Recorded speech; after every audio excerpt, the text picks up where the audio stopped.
Elias had always been a creature of habit, his life a predictable rhythm of routine and quiet solitude.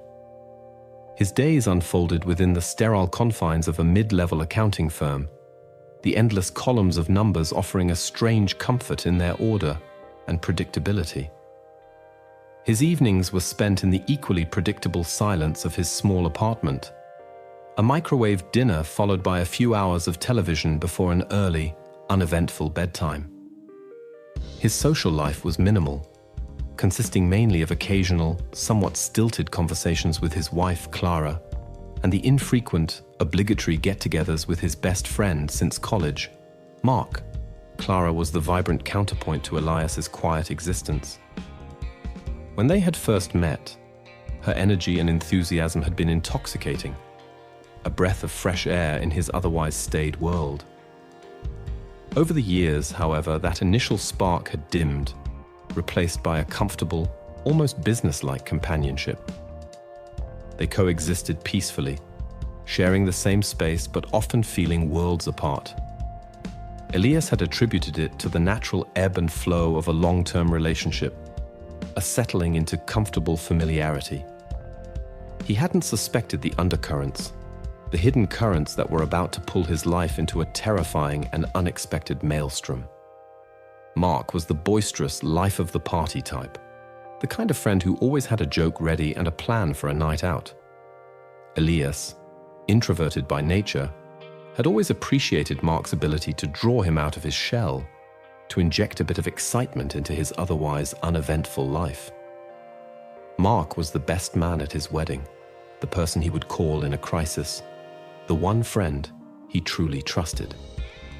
The anonymous package arrived on a Tuesday, a day as unremarkable as any other. It was a plain brown envelope, no return address, just his name and address typed in a generic font. Elias frowned as he picked it up from his doormat. He wasn't expecting anything. He carried it inside, a prickle of unease starting to form in the back of his mind. He opened the envelope in his living room, the silence of the apartment amplifying the sound of the tearing paper. Inside, there was a single photograph. It was a candid shot, slightly out of focus, but the subjects were unmistakable. His wife, Clara, locked in a passionate embrace with another man. And the man was Mark. Elias's world tilted on its axis. The photograph seemed to burn in his hands, the image seared into his brain. Disbelief warred with a sickening certainty. It couldn't be true. Clara? With Mark? His Clara? His Mark? The two people he trusted most in the world intertwined in an act of such profound betrayal. His breath hitched in his throat and his heart began to pound erratically in his chest. He felt a cold wave of nausea wash over him, followed by a burning surge of anger. His hands trembled violently as he stared at the photograph, his mind struggling to process the image, to reconcile it with the reality he thought he knew. He sank onto the sofa, the photograph still clutched in his hand, his eyes fixed on the two figures in the grainy image. Clara's face, usually so composed, was flushed with what looked like desire. Mark's arm was wrapped tightly around her waist, his head bent down to meet hers in a deep, intimate kiss. The setting looked like a dimly lit bar or restaurant, the kind of place Clara sometimes went for after-work drinks with her colleagues. But Mark had told him he was out of town on business this week.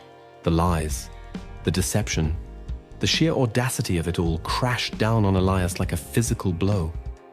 He felt a profound sense of hurt, a deep ache in his chest that went beyond mere sadness.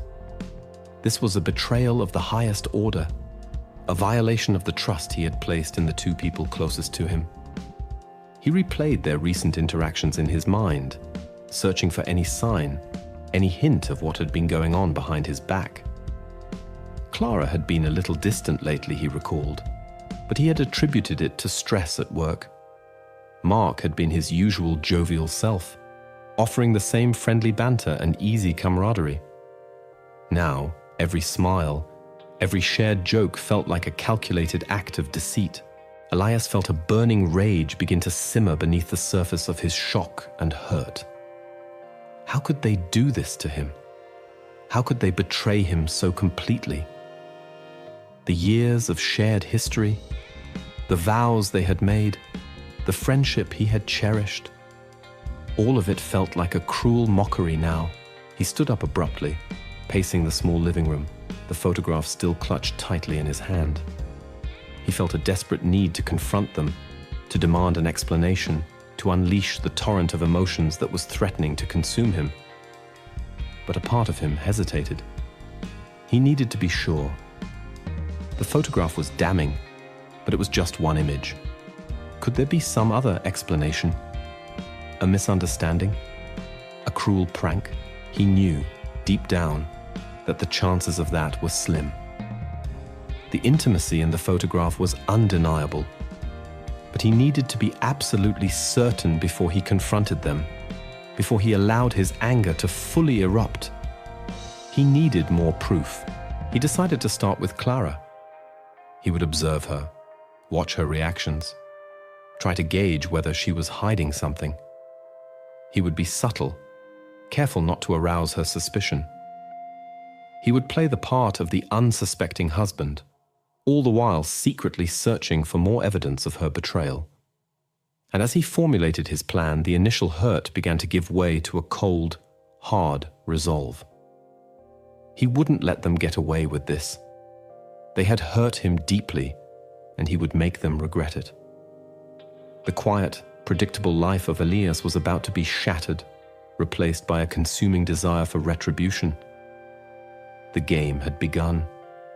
Elias spent the next few days in a state of tense observation, his every interaction with Clara colored by the image seared into his mind. He watched her closely, scrutinizing her every word, every gesture, searching for any sign of guilt or deception. Clara, however, seemed oblivious to his inner turmoil, her behavior perfectly normal, almost unnervingly so. She talked about her day at work, made plans for the weekend, and engaged in the usual mundane conversations, offering no hint of the secret life Elias now knew she was leading. Her normalcy only fueled Elias's anger and suspicion. Was she really that good at hiding it? Was their entire relationship a carefully constructed lie? He found himself constantly replaying their past interactions, searching for clues he had missed, moments where her deception might have slipped through. He also started paying closer attention to Mark. Their usual friendly banter now felt strained and awkward. Elias found himself looking at his best friend with a newfound sense of distrust and resentment. Every smile, every joke felt like a calculated insult. He avoided spending time with Mark, making excuses for not joining their usual Wednesday night poker game. Mark seemed oblivious to Elias's change in demeanor, or if he noticed, he didn't comment on it. Elias knew that simply observing them wouldn't be enough.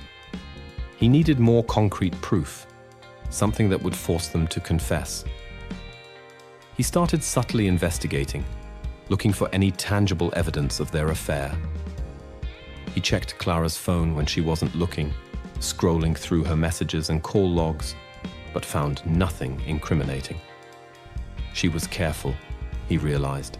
He considered hiring a private investigator, but the thought felt too dramatic, too much like something out of a movie. He decided to start with something simpler, something he could do himself. He remembered that Clara often left her laptop unlocked on the kitchen counter. One evening, while she was in the shower, Elias seized the opportunity. He quickly sat down at the laptop and started searching through her emails. He found nothing unusual in her personal account, mostly shopping updates and newsletters. Then he checked her work email.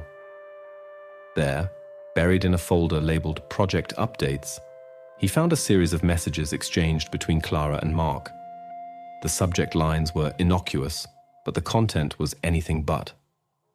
The emails were filled with veiled references, coded language, and intimate details that left no room for doubt.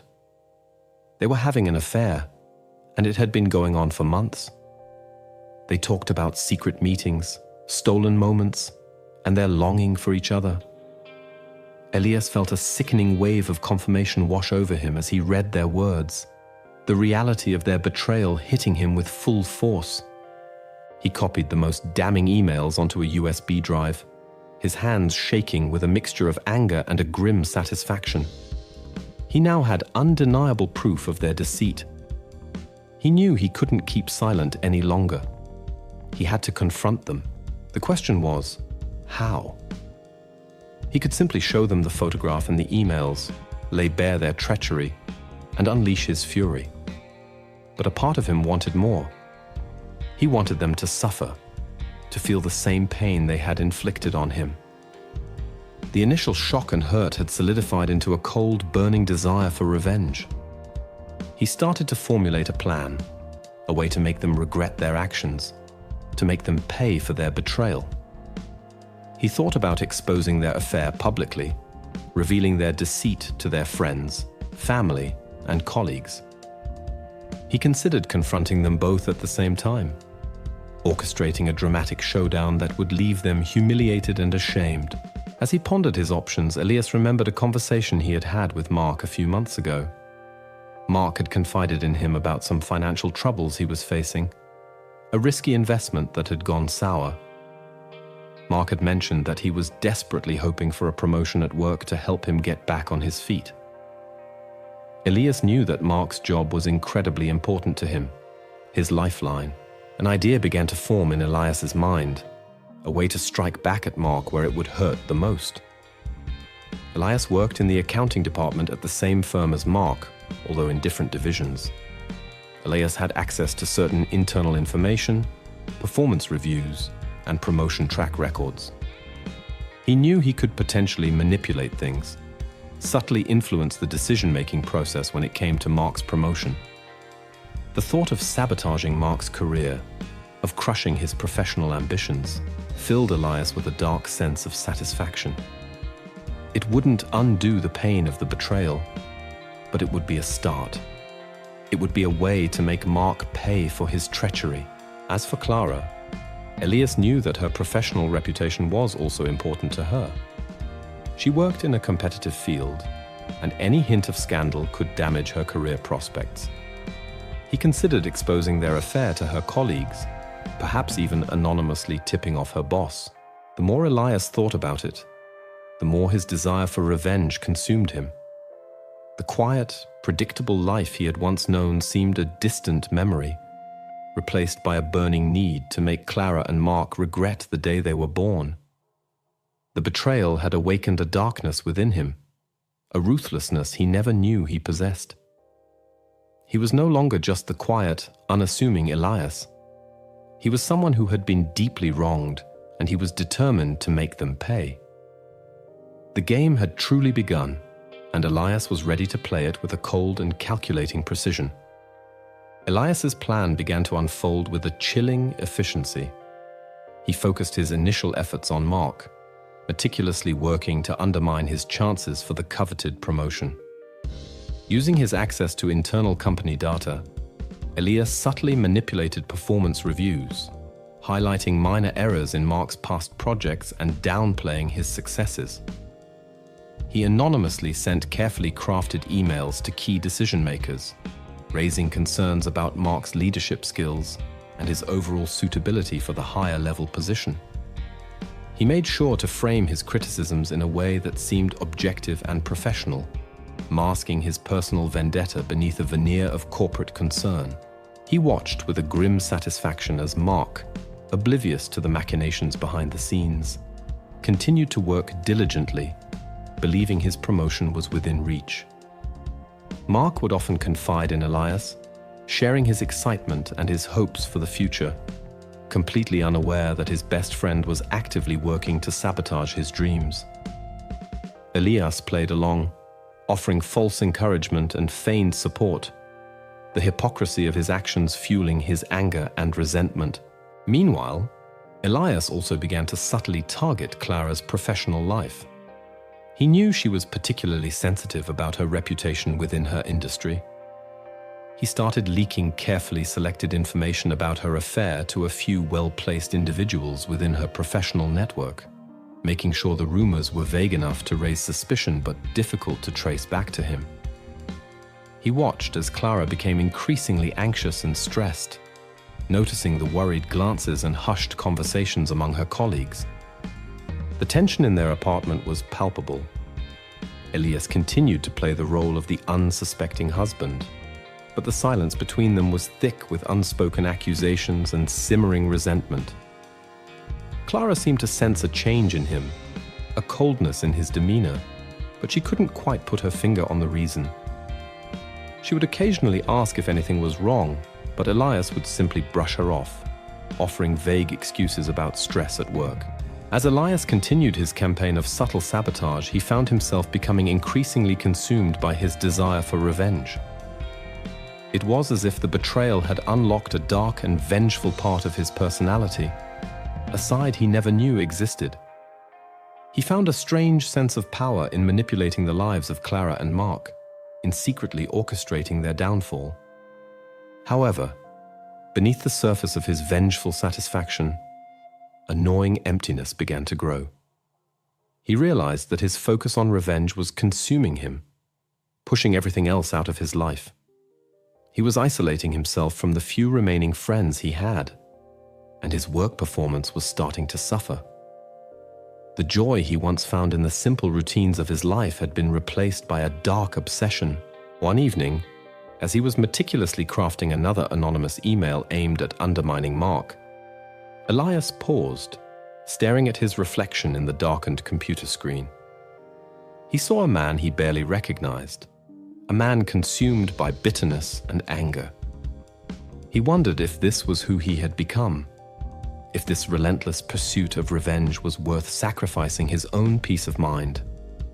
But the thought of Clara and Mark's betrayal quickly extinguished any flicker of doubt. They had hurt him deeply, and they deserved to suffer.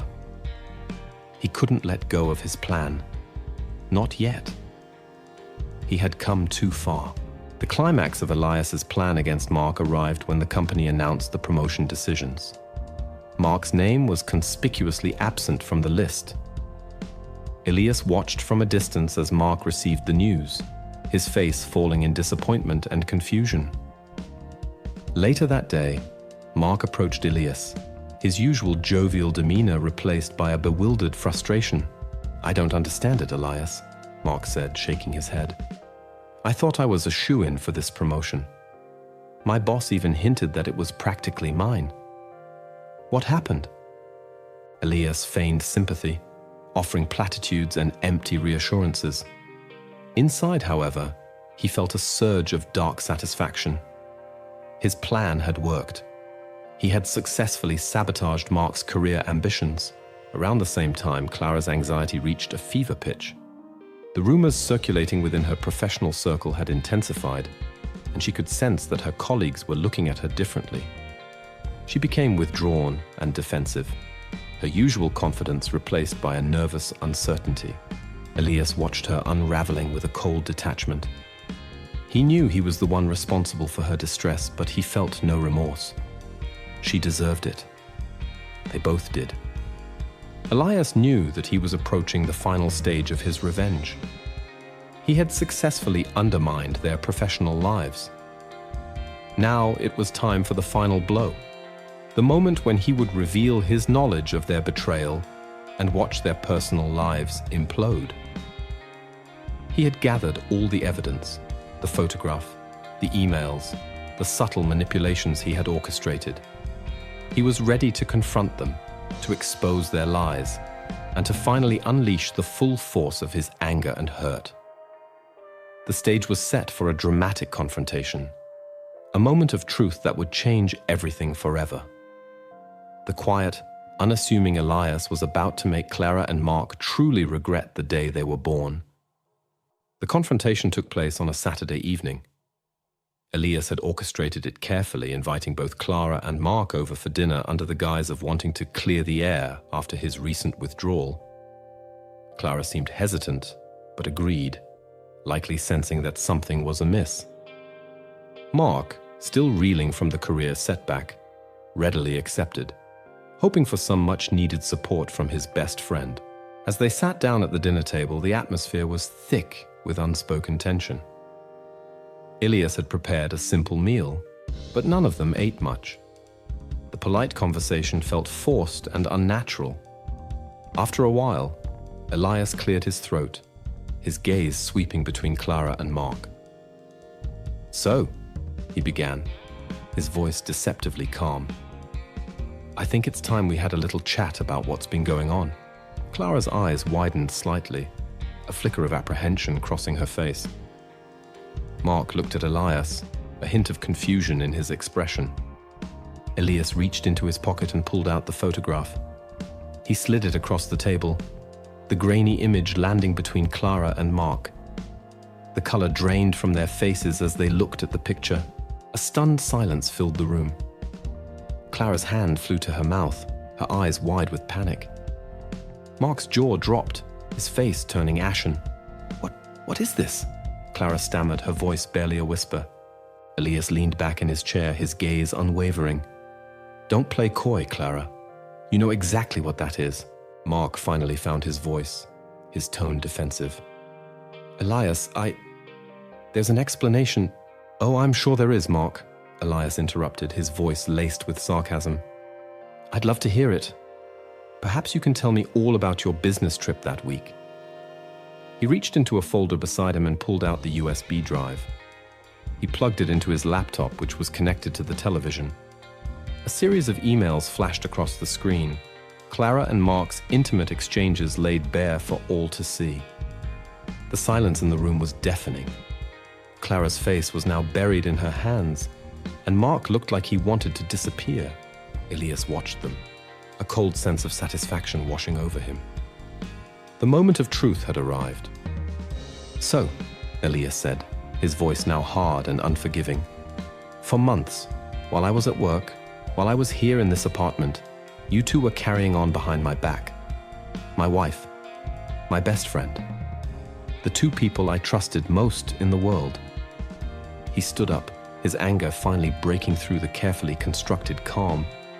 "You have no idea the pain you've caused me, the betrayal, the humiliation." Clara finally looked up, her eyes filled with tears. "Elias, I'm so sorry," she sobbed. "It just happened. It wasn't supposed to." "It just happened," Elias repeated, his voice filled with scorn. "For months? You think that's an excuse? You think that makes it okay?" He turned to Mark, his gaze filled with contempt. "And you, Mark, my best friend, the guy I've known since college. You stabbed me in the back. You betrayed my trust in the most despicable way possible." Mark finally spoke, his voice barely audible. "Elias, I messed up. I made a terrible mistake. I'm so sorry. Please, can you ever forgive me?" "Forgive you?" Elias laughed, a bitter, hollow sound. "Forgive you? You think after what you've done, forgiveness is even a possibility?" He shook his head, his anger giving way to a profound sadness. "I thought I knew you both. I thought we had something real. But it was all a lie. Our marriage, our friendship. It was all a complete and utter sham." He paused, taking a deep breath, trying to control the emotions that were threatening to overwhelm him. "Well, congratulations," he said, his voice dripping with sarcasm.